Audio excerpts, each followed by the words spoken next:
예, 안녕하십니까. 이동근입니다.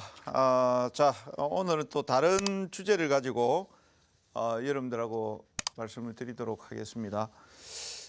오늘 지금 이제 드리는 주제는 어떻게 보면은 제일 수익을 내기 쉬운 쪽에서 이 강의를 여러분들이 청취를 하시면 수익을 내기 쉽다라는 걸 느낄 수가 있겠고요. 우리가 이제 한해 농사를 잘 짓는 거는 이제 마무리도 중요하지만 처음도 상당히 중요하거든요. 처음에 어떻게 단추를 잘 끼는가에 따라서 또 한 해 수익이 달라지기도 합니다. 그래서 오늘은 그 부분에 대해서 말씀을 드릴까 합니다. 여기에 조금 여러분들이 생소한 말이 있을 겁니다. 일의 효과 하면 사전에 찾아봐도 별로 내용이 없을 겁니다. 제가 거의 만든 말 비슷하게 이렇게 되는 건데 약간 어떤 이례적인 효과가 나온다라는 거죠. 주식시장에서. 그런 게 뭐 좀 많습니다만 오늘 이제 그 부분에 대해서 좀 설명을 드릴까 합니다. 일의 효과란 무엇인가? 대체적으로 여러분들이 이제 보시면은 연초에 주식시장이 좀 강세를 보입니다. 그리고 이제 종목도 보면은 신규 상장 종목들 보면은 상장 초기에 첫날에 상당히 강세를 보이죠. 그 왜 그럴까요?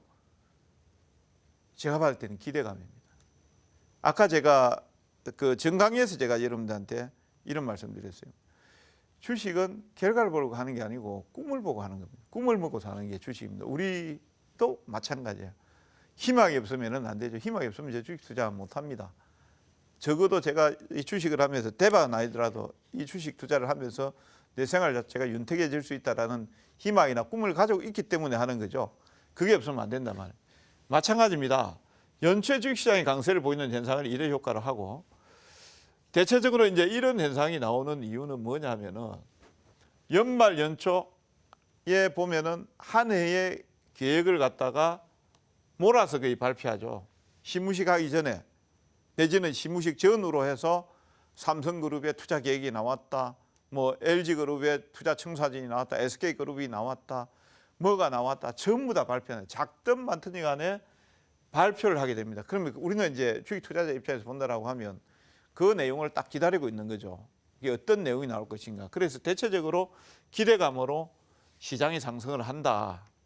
그래서 이제 이런 현상을 노리고 예상을 하고 주식을 매수함으로 인해서 수익을 크게 보는 현상이다라고 봅니다. 이거는 제가 봤을 때 거의 적중을 해요.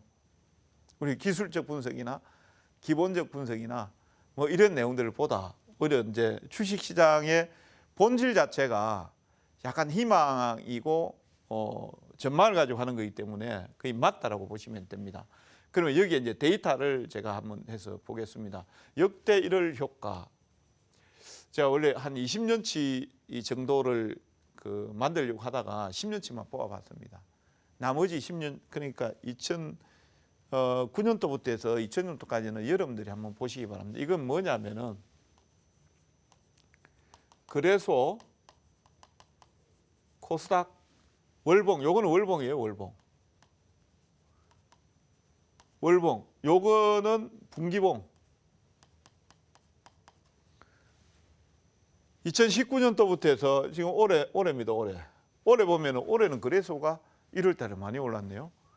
예, 8.03% 올랐습니다. 코스닥은 6.8% 정도 올랐고요. 이게 1월 달이에요, 1월 달. 근데 1분기 상승률 한번 보세요. 1분기는 1, 2, 3월 달이죠. 3월 달인데 거래소에 9.83 올랐습니다. 별로 오른 것도 없네요, 그죠? 1월 달에 거의 다 올랐네요. 그 다음에 코스닥은 12.84 올랐습니다. 예, 잘 보시고요. 그 다음에 작년도 2018년도는 그 당시에 이제 바이오라든지 이런 쪽이 급등이 나왔거든요. 그래서 코스닥이 16.73% 올랐어요. 1월 한 달에. 고가를 계산한 겁니다. 거래소는 4.01% 정도 올랐고. 반면에 코스닥 분기봉 1, 2, 3월 달 한번 보세요. 16.73이니까 어떻게 보이십니까? 거의 1월 달에 다 올랐죠. 그 여러분 투자 어떻게 하셔야 되겠습니까? 역대 거의 다 그렇습니다. 역대. 그래서 요거를 갖다가 이제 평균치를 쭉 뽑아 보니까 1월 효과, 1회 효과는 어디에서 많이 나온다? 거래소, 코스닥. 그래서 보면은 3.441% 평균입니다. 10년 평균이 오른 게 1월 달에 코스닥 같은 경우는 6.71% 정도 올라왔어요. 약 2배 가까이 올라왔죠. 그래서 같은 경우에는 이제 분기로 이렇게 봤을 때 분기로 봐도 약 2배 가까이 이렇게 올라갑니다. 그래서 코스닥하고 이렇게 봤을 때. 그래서 이 1월 효과라는 거는 제가 봤을 때는 확실하게 있다. 이 1월 달에 없던 적도 있었습니다. 2016년도 요때는 별로 없었습니다. 이때는 어떤 경우냐면은 예를 들어서 직전 연도에 급하게 올랐다가 거의 정점에서 꺾어지거나 이럴 때는 1월 효과 별로 없을 때도 있습니다만 대체적으로 1월 효과는 있었다라고 보시면 되겠고요. 이 부분을 한번 그림으로 한번 해서 보겠습니다. 이게 이제 코스닥으로 제가 이제 정리를 해서 봤는데 코스닥 분기별 봉이 되겠습니다. 이 분기니까 1, 2, 3, 3개월이 되겠습니다. 여기가 2019년도가 되겠고요. 2019년도, 2018년도, 여기가 2017년도. 이렇게 해서 빨갛게 노란 동그라미 쳐져 있는 것을 한번 보십시오. 다른 건 보지 마시고요. 1월 달에 낮아가지고 여기서 더 올라간 경우도 있습니다. 더 올라간 경우도 있지만 그러니까 전년도 12월 달 그러니까 전년도 10, 11, 12 4분기 대비해서 보면은 거의 다 올라갔죠. 여기도 올라갔고 여기 조금 이제 뭐 빠졌습니다만 여기 올라갔고 여기도 올라갔고 여기도 올라갔고 여기도 올라갔고 여기도 올라갔고 여기도 올라갔고 여기도 많이 올라갔고요. 다 올라갔습니다. 답 나왔죠. 그러면 제가 여러분들한테 전 시간에도 시장에 대해서 긍정적으로 보시고 접근해야 된다라는 거.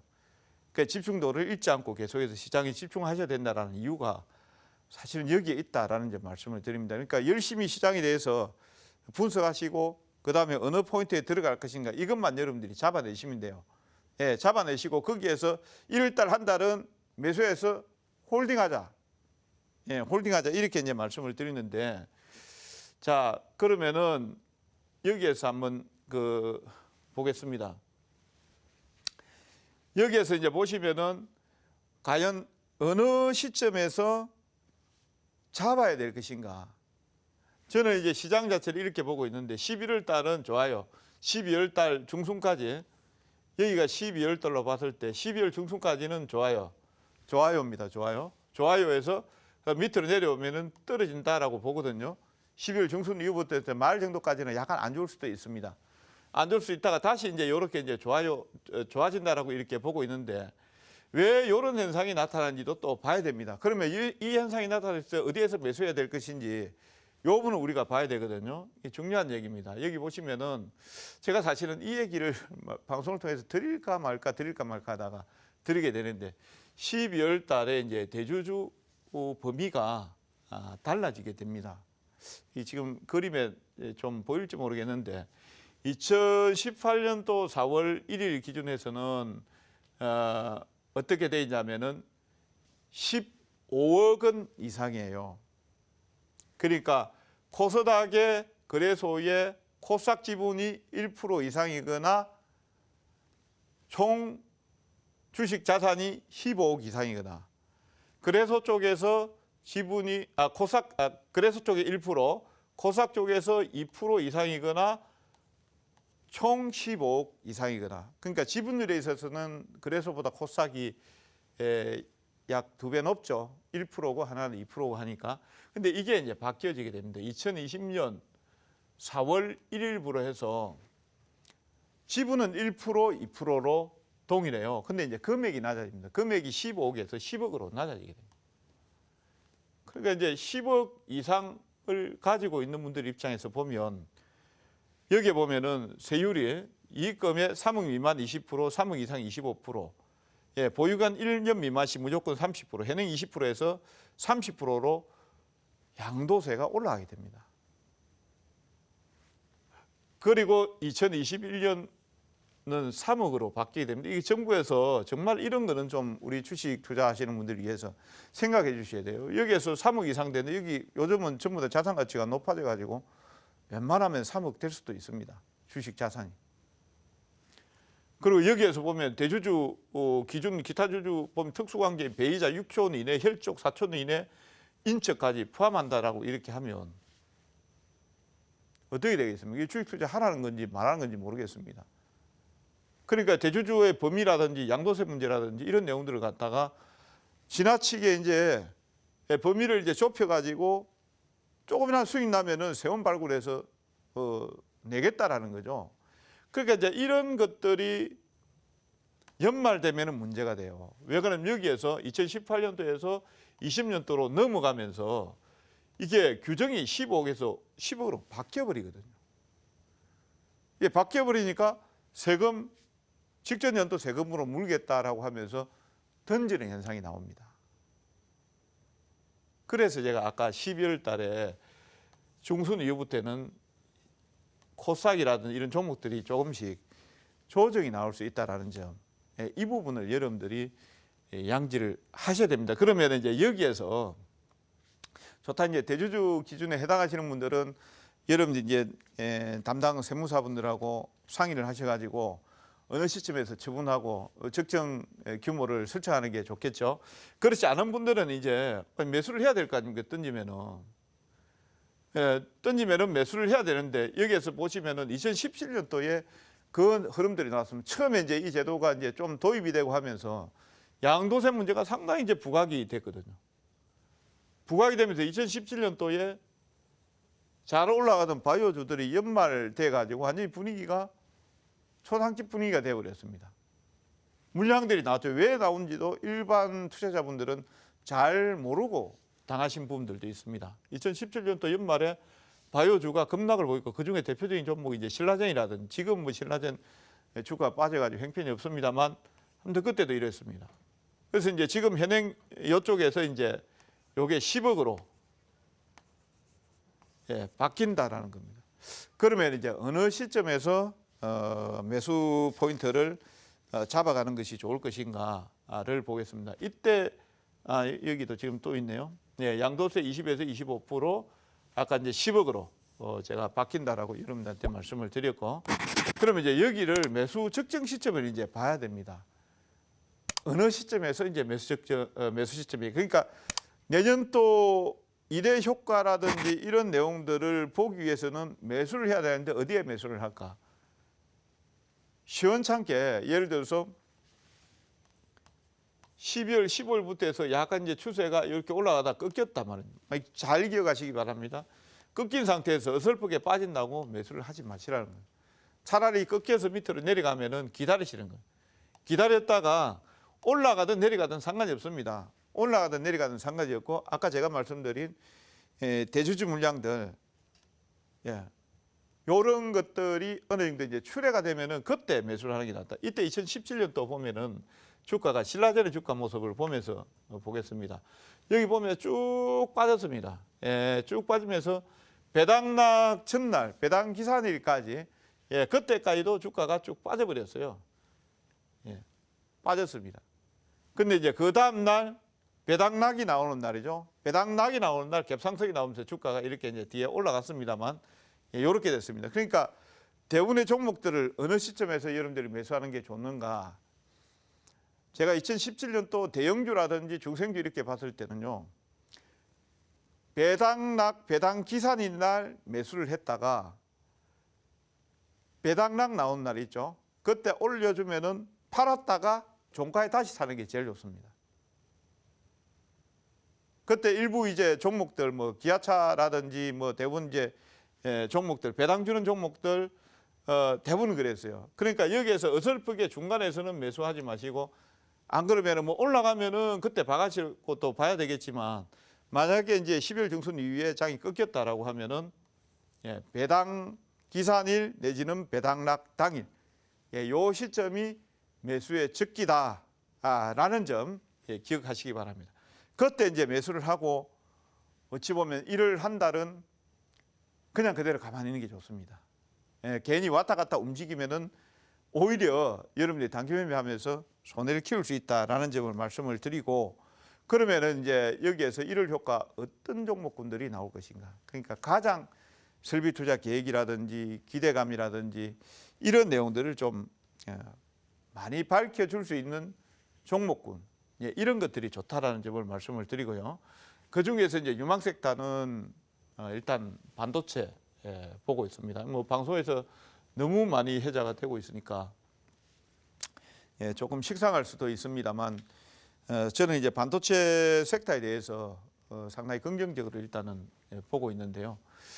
지금 DRAM 재고 소진에 대한 내용들, 뭐 이런 내용들은 이번에 이제 삼성전자라든지 하이닉스가 실적 발표를 하면서 얼추 나오고 있습니다. 그리고 이제 실질적으로 이제 그 2017년도, 18년도가 DRAM 그 사이클상 이제 가격이 가장 좋았을 때였거든요. 그러다 보니까 2015년도, 2018년도까지 설비 투자 증설이 상당히 많이 이루어졌습니다.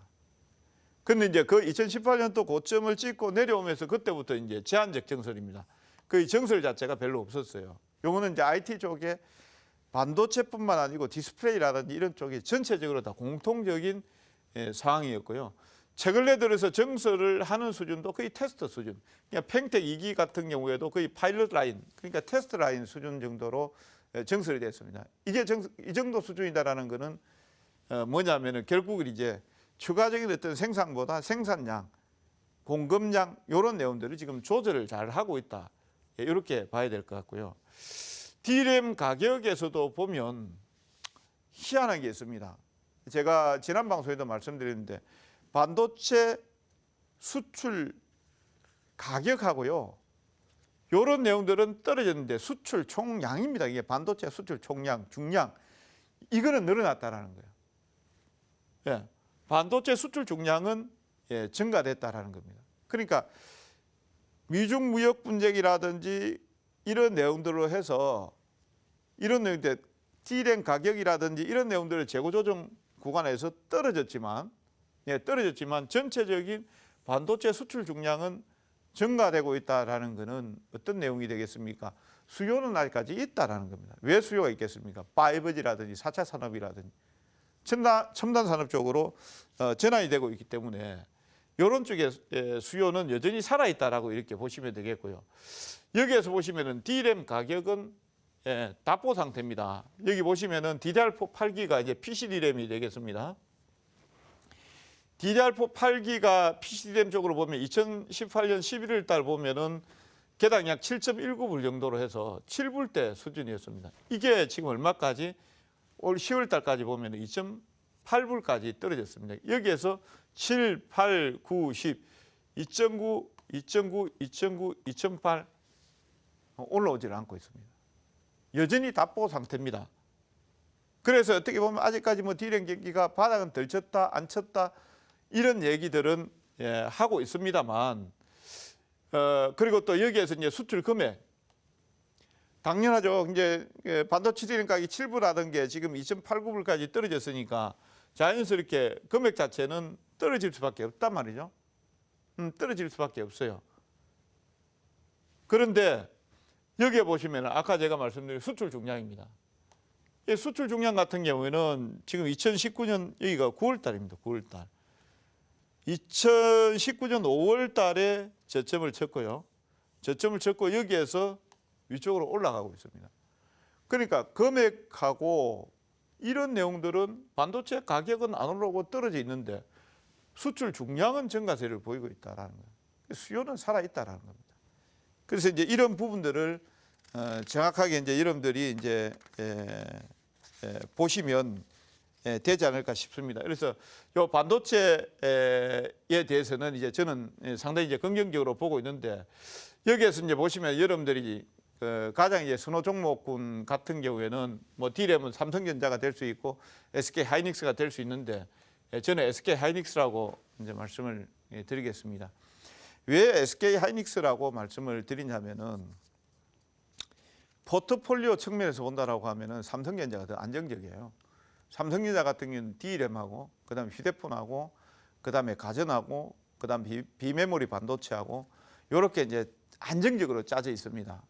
안정적으로 짜져 있고, 반면 SK 하이닉스 같은 경우는 반도체예요. 비메모리 반도체 비중도 상당히 낮습니다. 그런데 이제 여기에서 제가 말씀드리고 싶은 게 경기 자체가 지금 살아나고 있다는 거예요. 경기 자체가 살아나고 있는 시점에서 D램 같은 경우는 경기에 대단히 민감합니다. 경기가 조금 좋아지게 된다라고 하면 서버라든지 이런 쪽에서 서버 D램이나 이런 쪽에 수요가 확장이 된단 말이죠. 그리고 이제 30% 캡롤,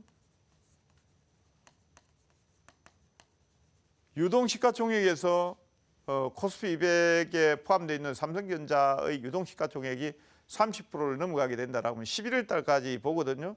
예, 봐가지고 12월 달 되면 그 넘는 부분에 대해서 강제 청산 들어가게 됩니다. 그러면 과연 삼성전자 D램 보고 샀던 쪽에서는 과연 어느 쪽을 하겠느냐? SK 하이닉스 저는 들어온다라고 봅니다. 그래서 D램 가격 바닥권에 진입되어 있다. 서버 D램 등 수요가 증가가 된다. 이 3분기 영업이익이 4,700억 정도밖에 안 나왔습니다. 대단히 낮게 나왔습니다. 대단히 낮게 나왔습니다. 다만 이제 여기가 저는 바닥이 될 가능성이 높다. 예, 이렇게 이제 보고 있고요. SK 하이닉스 그림을 보시면은 약간씩 이제 단기적으로 이제 고점 앞두고 조정이 나오고 있습니다. 그런데 실적은 안 좋은데 지금 직전 고점대 언저리를 가고 있습니다.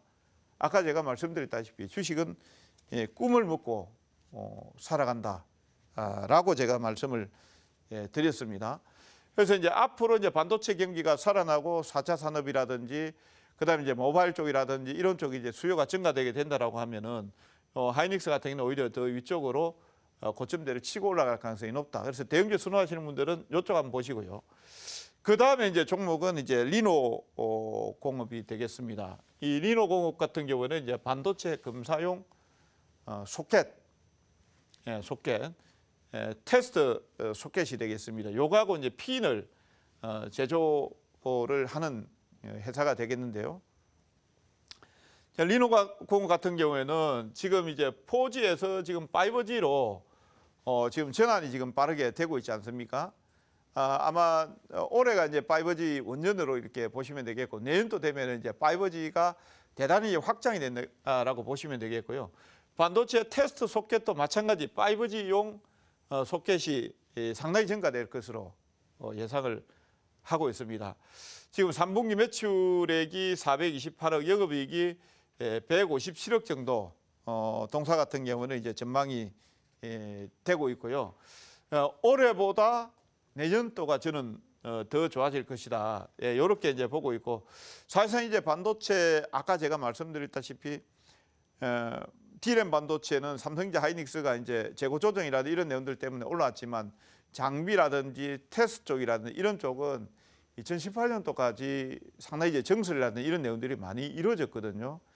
그리고 난 뒤 그부터 해서 장비나 이런 쪽은 상당히 좀 침체 국면을 보였습니다. 이 주가도 여러분들이 보시면은 리노공업 같은 경우는 여전히 뭐 올라간다기보다는 약간 하락 국면 쪽에서 에너지를 모아간다 이렇게 봐야 되겠죠.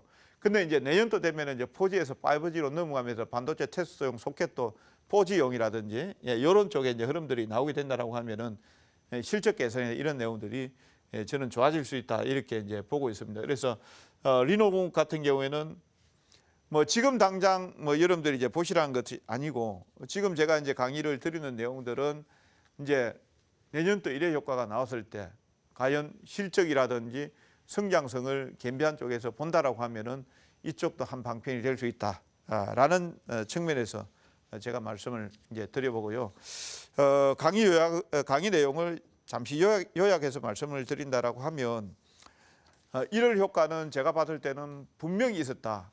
1월 효과는 분명히 있다. 그러니까 전년도 12월 달보다는 1월 달은 무조건 좋았다라는 겁니다. 그렇기 때문에 어느 시점에서 매수를 할 것인가? 그냥 굴뚝주보다는 성장주가 좋다. 성장주를 잡으면 어떤 시점에서 매수할 것인가? 이것만 여러분들이 정확하게 체킹하시고요.